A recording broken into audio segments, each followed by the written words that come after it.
Kritizátor, a popkulturális gépezet. Vélemények korlátok nélkül. So, if I'm correct, you opened Northern Ireland's first comic book shop in the back of a record store. Oh yes, absolutely. Yeah, it was a record store called Good Vibrations. There's a film based on the life story of the guy who owned the record store, Terry Hooley. It's about the record label and the record store from the 70s and 80s in Northern Ireland. And we opened our store in the back of his shop. It's a great story because one of your regular customers was the teenage cartoonist. Yes, it was indeed. Yes, indeed. He used to come in and buy his copies of Cerebus and Concrete from us, and people who came into the store always, they knew, most of them knew that I was starting to work in comics. I had already done a Future Shock for 2000 AD and a couple of short stories, G.I. Joe stories for British Marvel. So people would come in and say, I've got a great idea for a story to me all the time. And Garth came in one day and said that very same thing. I've got this great idea for a story, but we're going to pitch it to a comic called Crisis, which was the political comic that 2000 AD was publishing at the time. And they were specifically looking for new and interesting stories by new creators. And Garth sort of was saying, what about if we pitch something for that? Give us a couple of drawings and we'll put it in with the pitch. And I was like, well, yeah, probably nothing's going to happen of it. And the next thing we knew, we were being flown over to London to meet up with the guys. And Troubled Souls, which was the story we did about the troubles in Northern Ireland, was born. You partially answered the next question now, but sorry about that. How much do you think your career hinged on that one shop?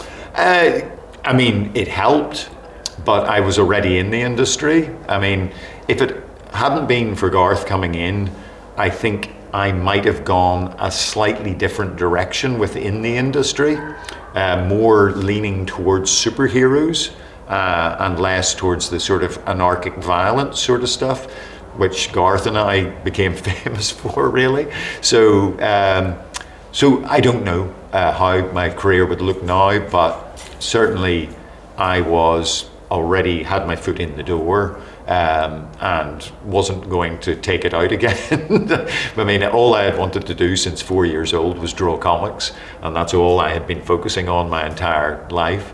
So it certainly bolstered my career and moved me forward and lifted me up and gave me good, solid, regular work and introduced me to Garth, and we've been a great team over the years. So I can't dismiss it, but I definitely was still going to be drawing comics no matter what. As you said, you wanted to do this your whole life, sure, being a comic book artist. Yes. And you left art college after just 2 months. Something like that. Yes. Yes. Was that a confident decision at the time, or it felt like more of a leap of faith? It was basically because art college didn't fit with me at all. They weren't interested in comics, and obviously comics was all I wanted to do. And quite frankly, I actually wouldn't have gone to art college if it hadn't been for my mum and dad sort of, being despairing of me and sort of going, oh my God, what is this lad going to do with his life? And they enrolled me in art college, and I just went along with it because they seemed so desperate.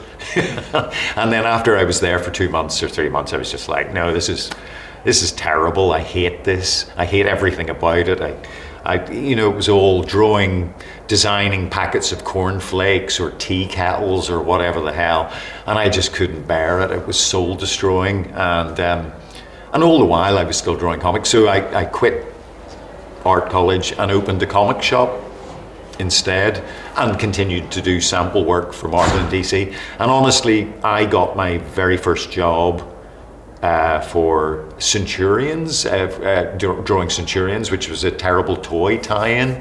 I got my first job just as I would have been leaving art college anyway, so I was already getting, gainful employment in art, and most of the people who were in my year did not ever get any jobs within the art world. The only other guy that did was my friend Adrian Lutton, who was also into comics, and he stuck with the course and then worked as a designer for the Ulster Museum and such like and so forth. So he continued to do art, and he even did a short Rogue Trooper story for 2000 AD at one point. But yeah, most people just ended up doing regular jobs, I guess.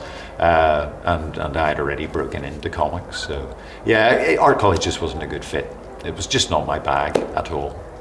And being a self-taught artist, we can say that it gave you lots of things that art college could never. Possibly, but also by the same dint, there's a lot of things that I don't know about art that would be really helpful. I mean, you know, I think if it had been a different course or maybe a different art college or what have you, maybe I would have stuck with it. And I mean, I didn't know how to paint at all. I had no concept of painting, how it was done, color values and blah, blah, blah, blah. Not a clue. And then my first big job, Troubled Souls, was a fully painted book. And I had to learn how to paint in public, you know, just my tentative first steps, my terrible, terrible mistakes all the way through it as I kind of figured out how painting worked. And if I had gone to a college that actually taught me theory on that, perhaps I would have been a better artist to start with. So who knows? But, you know, I mean, self-taught is fine, I guess.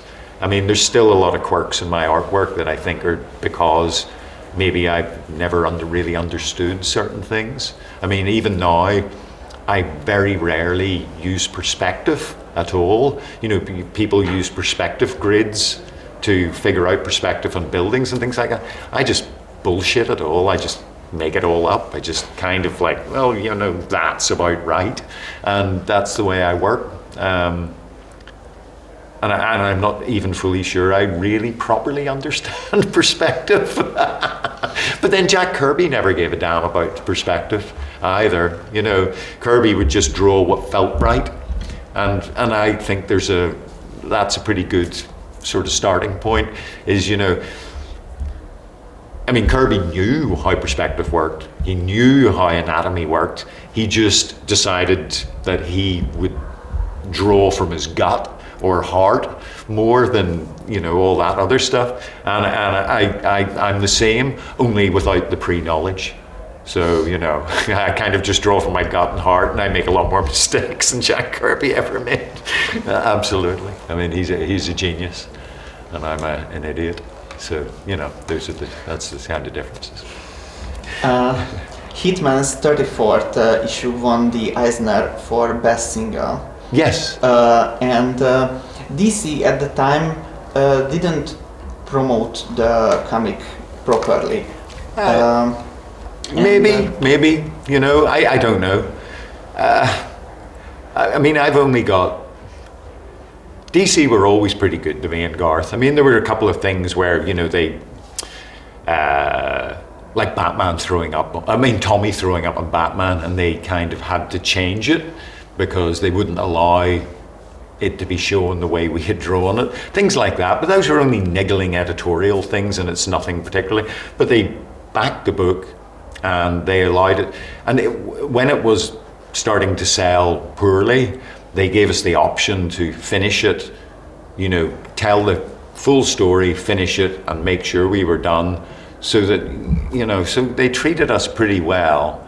And now with the Omnis back out, you know, I suppose I did feel between the end of Hitman and the Omnis that kind of Hitman had a lot of potential, and they just were letting it drift. And I get that, because they're really focusing on Batman and Superman and Wonder Woman. They're focusing on the Trinity, because those are the guys who shift books. You know, Hitman's just a C-list character somewhere at the, you know. But I still thought, you know, that maybe something should be done about it. And it's great that they've given us the Omnis, allowed us to put an extra little story in the back of the second one. You know, and the Omnis look great. They've really done the work. and indulged us.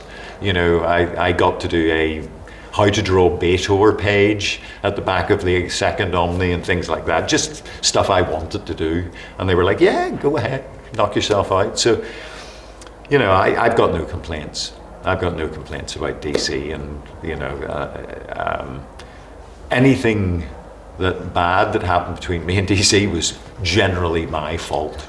Generally, this guy fucked it up.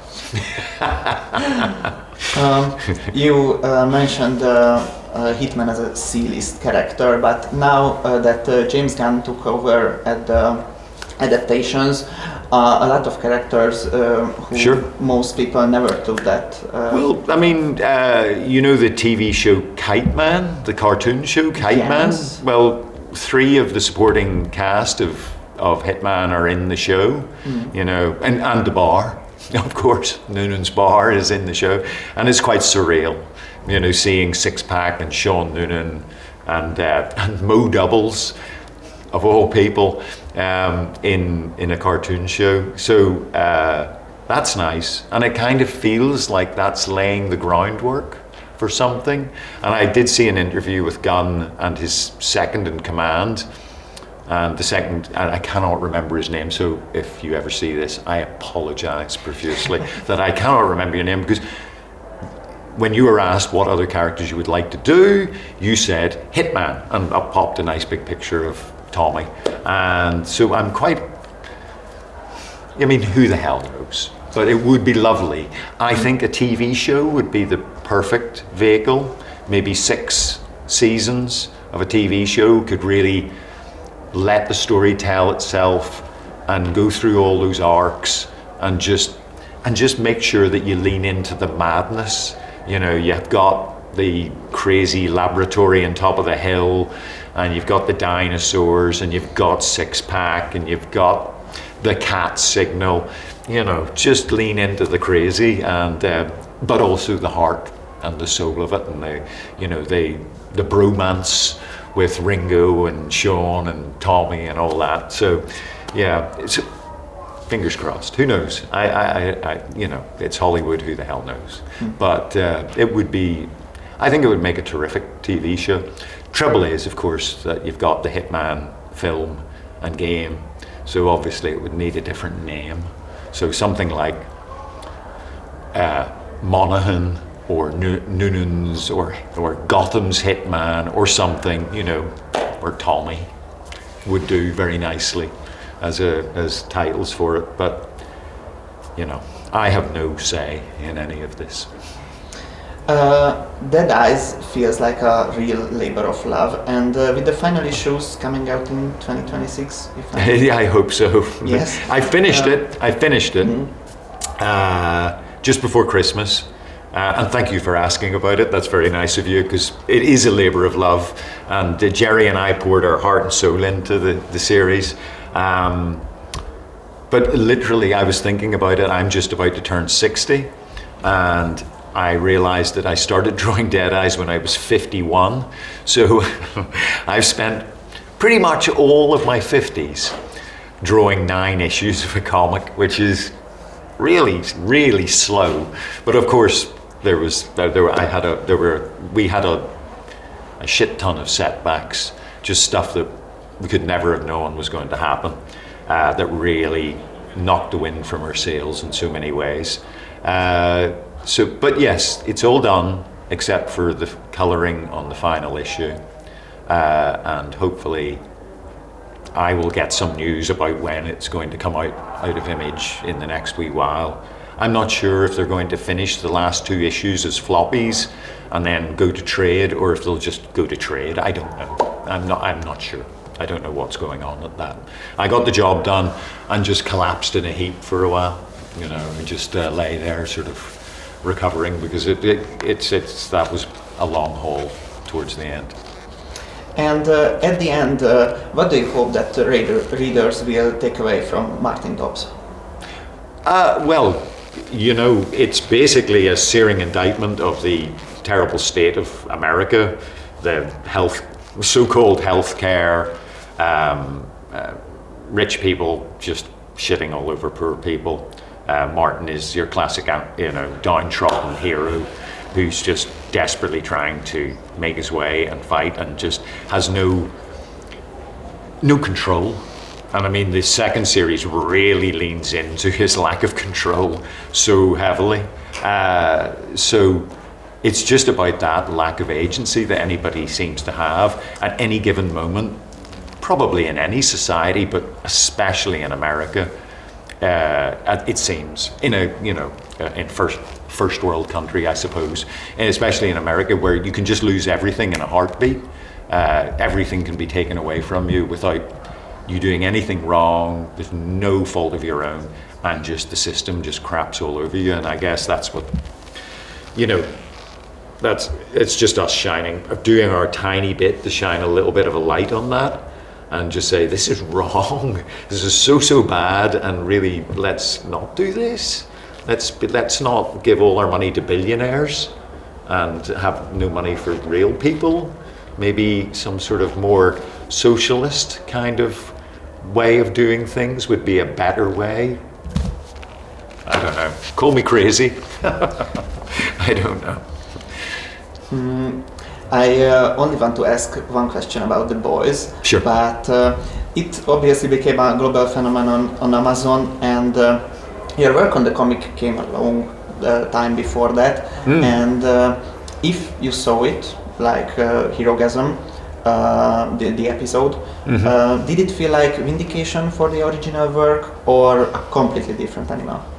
Oh, I mean, anything where your work is adapted into another medium and you have no control over it, I guess it's a different animal. But at the same time, it's a very enjoyable different animal, I guess. Am I getting myself into hot water with that analogy? I'm not sure. Anyway, but I mean, I was just work for hire on The Boys. That was just a job. I didn't own The Boys. I turned The Boys down.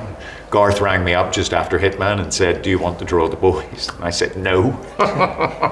So, idiot. So, yeah, it just, it's nice that so many people seem to have really enjoyed Herogasm. I'm sort of maybe worried about them a little bit, but at the same time, hey. But yeah, it's great to see. And I mean, obviously, if the show does well, the books sell better, I might make a little bit more coin. So, I can't argue with that at all. It's, and I went out for dinner with Karen, Kamiko, last night, and that was lovely. So, hey, it's not such a terrible world. You're still doing 2000 AD covers. Dead Eyes is wrapping up, and you're here now in Budapest. You clearly haven't slowed down. Well, I did slow down for a very long time. I got long COVID, and it really knocked me out. I was 6 months where I couldn't get out of bed, and then another year to recover from it, really. So that did slow me down, and I'm still not really up to speed. Not the way I was when and also I'm older, so Christ, I just haven't got the vibrancy of what I used to be. But I have found also that I deleted all my social media off my phone, and suddenly my work rate improved dramatically. So that's interesting. And maybe everybody should do something like that. I don't know. But yeah, Garth and I are doing 2 new books together. I'm working on one with him just at the moment, a 40-page one-shot, and then straight after that we're doing another 40-page one-shot, both for different publishers. So it's really quite exciting to be back working with Garth again. I mean, I did a little Hulk thing story for him just before, about a year ago. So, but we haven't worked together since The Boys. Until now, really. So it's good to be working with him again. He's a good writer. He's a good writer. Thank you so much. That's my pleasure. Thanks very much. I appreciate all the questions. It was a great pleasure. Cheers.